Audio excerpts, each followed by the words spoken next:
Oh, hi! I almost didn't see you there. Since you're here, we're going to talk a little bit about some solar panels we've been making. Solar power could be the future, but the trick to its success will be cheap, efficient solar cells made out of readily available materials. Well, we've been looking around, and there's one thing that's very readily available in America today. Donuts. Specifically the powdered kinds. Turns out these delicious little things contain everything we need to make a simple solar cell. Don't believe me? Stand back. I'm going to try some science. So, first things first. How are we going to make solar cells out of powdered donuts? Well, turns out that there's this stuff called titanium dioxide in the powder of powdered donuts. This chemical is usually used in paint to make it white, but since it also happens to be a high bandgap semiconductor, we can probably make a solar cell out of it. So, the first part is the trickiest part, getting the TiO2 out of the donuts. Try to include as little cake as possible, it's just going to make purifying it more difficult. Now take your donut powder and put it in some warm water. About 1 cup per 5 donuts should do fine.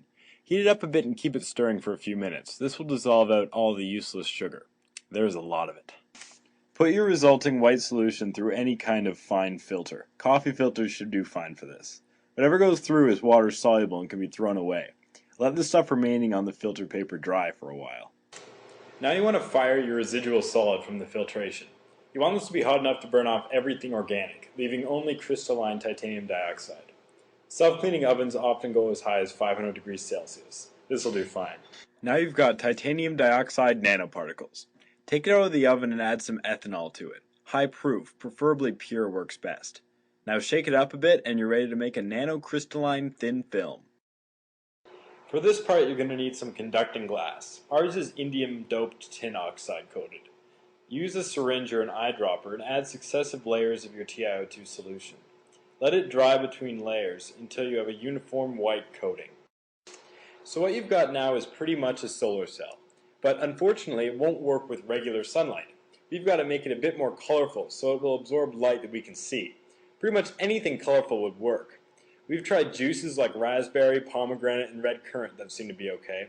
Chlorophyll can be purified from leaves with some ethanol, and that works as well.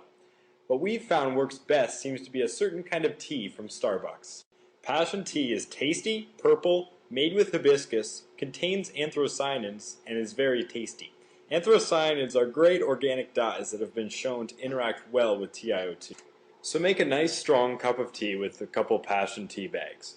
Take a little bit out and enjoy the rest. Put your TiO2 film into the tea and leave it there for a few hours. This process is called sensitization and involves the anthocyanin dyes in the tea binding with your TiO2 particles. If all goes well, after a couple hours, your TiO2 film will have turned from white to purple. Now you need to assemble the solar cell. The electricity is generated in the donut TiO2 electrode, but in order to make a complete circuit, you'll need a counter electrode. For this, take another piece of conducting glass and rub a dark pencil over the surface until you get a uniform gray coloring. You'll also need an electrolyte to make a pathway between your two electrodes. For this, add an iodine tablet, which is used as a water purifier, to a cup of high-proof alcohol, such as vodka or Everclear. Cut a hole in a thin piece of plastic or Scotch tape to use as a spacer, and put this on top of your donut TiO2 electrode. Drop a very small amount of your electrolyte onto your donut electrode, and then quickly sandwich the counter electrode on top. Secure it with some clamps and you're done. So now we can test our cells and see if we can make energy on a nice sunny day. Just connect an electrical lead to each piece of conducting glass. We've connected our solar cell to a multimeter that will tell us the electric current that is being generated by our cells. We turned on the lightning setting as well just to illustrate it better for you. As we cover and uncover the solar cell to the open window, we can see a large increase in current generated by the incoming sunlight. This means that our cells are working. And Lord, we're especially thankful for nuclear power, the cleanest, safest energy source there is, except for solar, which is just a pipe dream.